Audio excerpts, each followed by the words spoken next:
భూమిలో పల ఉందిగా నల్లని చిక్కని ద్రవం, క్రూడాయిల్ అంటారుగా వేడికెంతో సిద్ధం.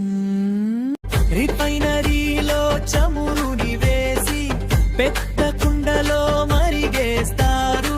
వేరు వేరు ఉష్ణోగ్రతలకి భాగాలు విడదీస్తారు.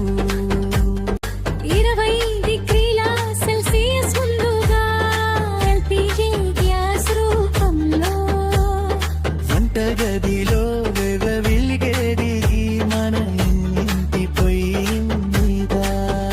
70 డిగ్రీల సెల్సియస్ కి చేరితే వచ్చేనండి పెట్రోలు. కార్లలోను బైకుల్లోను తిప్పుతుంది వీధులో. 120 డిగ్రీల సెల్సియస్ మార్కున నాఫ్తా దొరుకును కిరోసిన్కు. పై క్లైమింగ్ కోసము 200 డిగ్రీల సెల్సియస్ దాటగానే వస్తుంది కిరోసిన్. భారీ ఏరోప్లేన్లకిది ముఖ్యమైన ఇంధనం.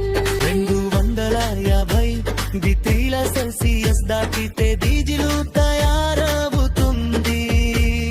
ట్రక్కులను ఫ్యాక్టరీలను ఉరకలు పెట్టిస్తుంది. 340 డిగ్రీల సెల్సియస్ కి బాగా మరగా కందెన నూనె. లభ్యం ఎప్రాలకి గ్రీజుగా రాపిడి దక్కిస్తుంది నిత్యం.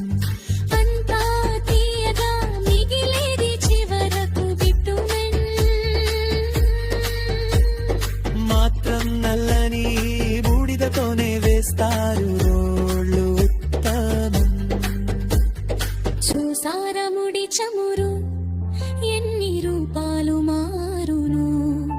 ఎన్నో వేల ఉష్ణోగ్రతలకి లోకానికి సేవ చేయును. క్రూడ్ ఆయిల్ గొప్పదనం తెలుసుకుంటే